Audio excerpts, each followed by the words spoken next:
반갑습니다. 오늘은 그 문의 기능과 또 여러 가지 기타 문에 대해서 종합적으로 한번 살펴보도록 하겠습니다. 지금까지 우리가 살펴본 그러한 문은 출입을 함에 있어서 대표적으로 만나는 그러한 문들이고, 그 외에도 사찰에는 사실 많은 문이 있습니다. 우선 그 사찰과 가장 멀리 떨어져 있는 그러한 산문이 있습니다. 산문의 한 예를 들자면은 우리가 가야산 해인사에 가게 되면은 그 다리가 있고 밑에 그 신부락이라는 곳에서 지나면은 그 다리가 하나 나오죠. 그게 이제 그 매표소가 있을 겁니다. 매표소를 통과해서 조금 올라가면은 분명히 일주문은 아닌데 그게 큰 문이 있습니다. 이러한 경우에 그것을 산문이라고 그럽니다. 산의 바깥 경계와 이렇게 구역을 짓는다. 이렇게 이제 보면 되겠습니다만은, 사실 이제 그 가야산 같은 경우에는 훨씬 더 밑에까지 내려갈 수 있지만은 그 정도의 산문을 두는 것은 결국 이제 해인사라고 하는 그러한 사찰과 산의 관계, 이러한 연관성 때문에 그 정도의 산문이 있을 겁니다.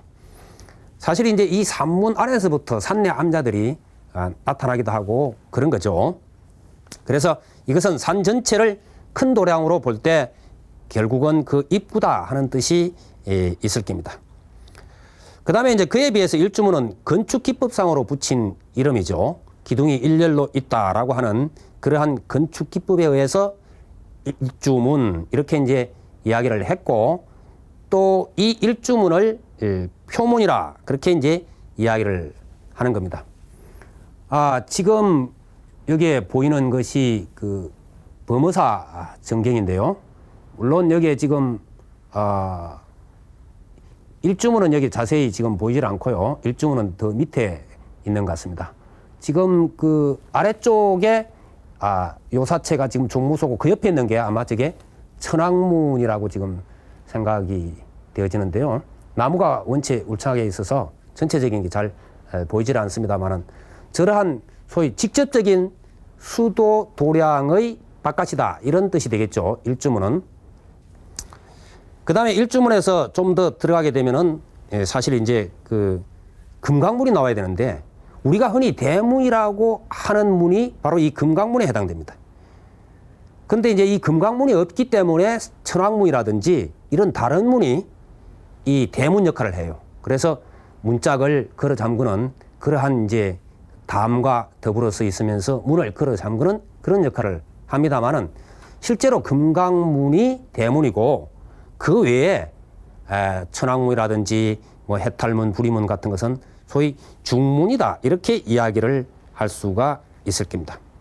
이 중문 같은 경우에 이제 재미난 예가 불국사에 가면은 그 대웅전을 중심으로 해서 들어가는 문이 있습니다.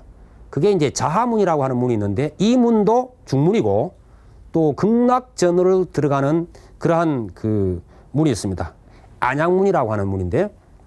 이 문도 역시 중문에 해당됩니다. 그래서 우리가 이제 이러한 그 구분상으로 보면은 우선 그 제일 멀리에 있는 그 문이 산문이다 해서 바깥 경계가 되겠죠. 그 다음에 쭉 이렇게 이렇게 가면은 그 다음에 이제 일주문이 나오게 되는데, 일주문은 직접적으로 수도 도량의 말하자면 표문이다 그럽니다. 그 다음에 금강문이 대문 역할을 하고, 그 다음에 이제 천왕문이라든지 그 기타 문이 중문의 역할을 한다. 그래서 딱 그 도량을 차단시킬 때는 바로 이 대문에서 해야 되는데, 지금은 천왕문 같은 데서 그 역할을 하는 경우가 많이 있다. 그렇게 볼 수 있습니다. 그 외에도 우리가 범어사 전경 같은 것을 보면은 저렇게 그 하나하나가 구분되어지는 그러한 영역들이 많이 있습니다. 구분되어지는 영역마다 그 문이 따로 있습니다. 대체적으로 그것이 이제 그 사주문, 기둥이 4개로 되어 있어서 거기에 문짝이 달려있는 이러한 식이기 때문에 4개의 기둥으로 되어 있다. 그래서 저는 일주문은 일렬로 되어 있기 때문에 일주문이라 그리고 이것은 건축기법상 기둥이 4개가 담가 붙어 있기 때문에 사주문 그렇게 이야기하고 그 외에 작은 소위 쪽문에 해당된다고 봐야 될 텐데 그것은 담가 붙어 가지고 그냥 문틀이 짜져 있고 문이 달려 있는 경우가 있습니다. 이것을 이제 일강문이다. 그렇게 이제 이야기하기도 합니다. 우리가 그 사주문과 일강문의 그 구분은 이렇게 이제 담이 이렇게 쭉 쳐져 있을 때 담이다. 그러면은 이 담에 기둥이 이렇게 4개가 되어 있고 그 다음에 여기에 지붕이 이렇게 올려 있으면은 이것은 여기 이제 문짝이 달려 있습니다. 이렇게. 이럴 경우에는 이거는 사주 기둥이 4개다. 그래서 사주문 그렇게 이야기하는데 선원이나 강원 이런 곳에 들어갈 경우에는 대체적으로 이러한 사주문으로 되어 있는 경우가 많습니다. 그 다음에 이제 이런 큰 구역이 아니고 다시 중간에 그 작은 문이 있을 경우에는 이러한 그 담이 있는 것은 마찬가지인데 담에 바로 이렇게 문틀이 짜져 있고 여기에 지붕이 이렇게 올려 있습니다. 그러면 이것은 다리가 하나씩 있다. 이래서 일각이라 이렇게 이제 표현을 합니다. 일각문 이러한 문들이 있습니다. 어쨌거나 이러한 수많은 문을 우리가 왜 사찰에서 이렇게 많은 문들이 되어 있고 공간을 차단시키고 이와 같은 형태로 되느냐 하면은 이 사찰은 사실 열려있는 공간이라는 것은 우리가 가면은 참배할 수 있는 것, 예배하고 참배하는 것, 그 다음에 신도들이 다 운집해서 스님의 법문을 듣는 설법 장소라든지 또 아니면은 뭐 기타 그러한 영역들은 열려있는 공간이죠. 그래서 열려있는 공간에는 따로이 뭐 낮 시간이라든지 평상시에 차단되어 있지 않습니다. 거기에는 참배객이 누구라도 마음대로 다닐 수가 있는 것이고 누구라도 들어가서 참배를 누구 허락 없이도 참배를 할 수 있는 그러한 영역입니다. 그래서 열려있는 영역이고 그 다음에 그 차단되어 있는 그런 영역이 있는데 이 차단된 영역은 달리 차단되는 게 아니라 특수한 수행 공간으로 정해놓았기 때문에 그것이 차단됩니다. 예컨대 선원 같은 경우는 하루 종일 앉아서 참선 수행을 하는 곳입니다. 여기에 만일 참배객들이 들락날락 해버리게 되면은 스님들 공부에 지장이 되고 분잡하기 짝이 없죠. 그래서 항상 거의 닫혀 있습니다. 그 문은 스님들이 특별히 뭐 공양 시간 아니면 예불 시간에 나오기 전에는 그 문들은 거의 닫혀 있습니다. 그 다음에 이제 소위 성가대학이라고 요즘 이야기합니다만은 강원 부처님의 경전을 공부하는 그러한 곳 여기도 이제 스님들이 운집해서 공부를 하고 있는데 역시 마찬가지로 여기에도 방해가 많이 되죠.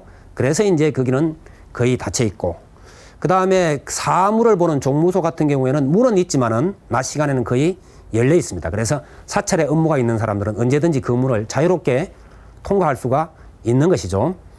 그 외에도 뭐 이제 뭐 큰 스님이 기가하는 곳이다 이런 곳은 작은 문들이 있어서 일반인들은 좀 그 출입을 통제를 하고 있는데 대체적으로 그 출입이 금지된 문에는 뭐 외인 출입 금지라든지 이런 팻말이 붙어 있고 또 그 우리가 그 이 절집에 익숙하지 못한 사람들은 가보면은 4글자로 되는 그 팻말이 붙어 있는 경우를 많이 볼 겁니다. 그 한인 무립 이렇게 이제 써져 있는 건데 그게 무슨 말인가 이렇게 궁금해하는 분들이 있을지 몰라요. 그래서 이 말 뜻을 몰라가지고 그냥 들어오는 사람들도 굉장히 많습니다. 한가로운 사람이라는 뜻입니다. 한인 그러니까 그냥 일 없이 구경 왔다거나 참배온 사람 이런 사람들 특별한 용무가 있거나 거기에 기가하는 스님들이 아닐 경우에는 한인으로 이렇게 해야죠. 무리라 하는 것은 하지 말아라 이런 뜻입니다. 그래서 한인 무립 여기에 꼭 용무가 있고 여기에 주된 일을 하고 있는 사람 외에는 무립 들어오지 말아라 하는 겁니다. 그래서 옛날 그냥 전통 그대로 이러한 한문으로 된 안내문이 딱 붙어 있는 경우라도 이것은 출입 금지를 하는 것이로구나 생각하시고 들어가지 않으면 좋을 겁니다. 좀 우스개 얘기지만은 우리가 이제 그 비신도림들일 경우에 그냥 그 사찰에 참배차 이렇게 들린 이들 가운데 문이 있으니까 선원이나 가원 같은 경우에도 항상 안에서 꼭 걸어 잠궈 놓는 것만은 아닙니다. 어느 정도 열려 있기도 하고 그런데 그렇지만은 그 외인 출입 금지라는 팻말을 보고도 그냥 쑥 들어와요. 궁금해서 그런지 뭐 어쩐지 들어와서 스님들 공부하는데 뭐 팻마루에 앉아서 담배도 피우기도 하고 또 몇 사람끼리 모여서 잡담도 하고 그럽니다. 그러다 보면 이제 스님들이 여기는 들어온 곳 아닙니다. 나가십시오. 이렇게 이야기를 하게 되면은 좀 이런 어처구니 없는 대답을 하는 이들이 참 많이 있습니다. 아니 우리가 여기 들어올 때는 돈을 내고 들어왔는데 왜 이 사찰에 어느 곳이든 우리가 가서 구경할 수 있는 것이지 왜 여기 통제하고 그러느냐고 이제 이러한 그 이야기를 하는데 사찰은 사실 구경하는 장소는 아니죠. 물론 신심이 돈독하지 않은 경우에 가서 바람 쐴 겸 머리도 식힐 겸 그렇게 들릴 수가 있지만은 그러나 자기의 입장이 그렇다 할지라도 이 사찰은 어제까지나 예배 참배하는 그러한 공간과 수행하는 공간이기 때문에 비록 열려있는 참배의 공간이나 이런 곳이라 할지라도 여기서 함부로 떠들거나 하고 싶은 얘기, 예를 들어서 법당 앞에 뭐 담배를 피워 물고 왔다 갔다 한다든지 이런 행위, 술병을 들고 마시면서 고래고래 과음 지른다든지 이런 것들은 사실은 옳지가 않죠. 그래서 우리가 이 문 안에 들었을 때는 결국은 내가 가지고 있는 그러한 내 마음대로 하고 싶다고 하는 것들을 좀 버리고 들어와 주면은 거기에서 멋진 조화가 이루어지고 결국 그러한 자세야말로 자기 스스로에게도 뭔가 참 그 보람된 어떤 체험을 할 수 있고 새로운 안목을 가질 수도 있다라고 하는 것입니다. 자, 그러면은 이 우리나라 사찰에 이와 같은 분들이 차례로 많이 있다든지 하는 이러한 구조는 어디에서부터 비롯되었느냐 하는 이런 이제 문제가 있는데 이것은 크게 두 가지의 영향으로 볼 수가 있을 겁니다. 우선 첫째는 수미산 우주관이라고 하는 것이 있습니다. 나중에 제가 그 그림을 그리면서 자세하게 설명을 하겠습니다만은 이 수미산이라고 하는 것은 인도의 고대로부터 있었던 소위 우주관입니다. 그래서 이 수미산을 세계의 중심으로 보고 그 아래에 칠산팔해라고 하는 그러한 산과 바다가 있고 또 아주 짠 소금물로 가득한 대한매라고 하는 바다도 있고 그 밖에 쇠로 만들어진 산이라고 하는 철이산이라고 하는 큰 산이 있고 이러한 이제 구조를 쭉 설명을 하고 있습니다. 결국 그래서 이러한 수미산의 세계에서 상승해 들어가는 이러한 과정을 우리 사찰들이 가지고 있다. 그것은 우리나라 사찰이 대부분 산에 큰 사찰이 산자락에 있죠. 그러다 보면 밑에서 위로 올라가게 되어 있습니다. 대체적으로. 그래서 이것은 수미산의 어떤 우주관과 상당히 연관이 많다 하는 것이고 또 하나는 그 만다라라고 하는 것인데 만다라 그러면 우리가 이제 그 울긋불긋한 소위 밀교의 도상만을 생각합니다만은 만다라고 하는 것도 사실은 여러 가지 해석이 가능한 겁니다. 그래서 이 두 가지를 우선 좀 더 자세히 살펴볼 필요가 있지 않나 생각이 되어집니다. 수미산이라고 하는 것은 인도말 수메르라고 하는 말을 그대로 음사, 소리 옮김을 해놓은 겁니다. 수메르. 근데 수라고 하는 것은 뛰어나다, 미묘하다라고 하는 뜻을 가지고 있어서 묘라고 번역을 합니다. 그 다음에 메루라고 하는 것은 높다, 또 향기롭다 이런 뜻을 가지고 있어서 고, 높을 고자 혹은 향기로울 향자를 써서 이 두 가지를 합쳐서 우리가 통상 쓰기도 합니다. 그러면은 묘고산 이렇게 되겠고 묘향산 이렇게 되겠죠. 묘향산 그러니까 뭔가 어디서 많이 들은 이야기죠. 그래서 묘향산이라고 하는 말이 결국은 수미산에서 따온 것이다. 이렇게 이제 이해가 가능할 겁니다. 그래서 수미산이라는 말을 묘향이라는 것을 모를 때 묘향산은 무슨 향나무가 많은가? 이런 식으로 생각하는 경우도 많습니다만은 사실은 산 이름 하나까지도 불교적인 어떤 우주관, 세계관 이런 것들을 다 가지고 있다라고 하는 것입니다. 그래서 제가 이 수미살에 관해서 방송에 상담을 받을 때 굉장히 많은 질문을 받았지만은 그 방송 특징상 그것을 말로만 자세히 설명하기가 참 어렵습니다. 그래서 지금 화면을 통해서 강의를 하고 있기 때문에 이번에 한번 자세하게 훑어보도록 하겠습니다. 그것은 다음 시간에 계속해서 강의를 하도록 하겠습니다. 여러분 성불하십시오.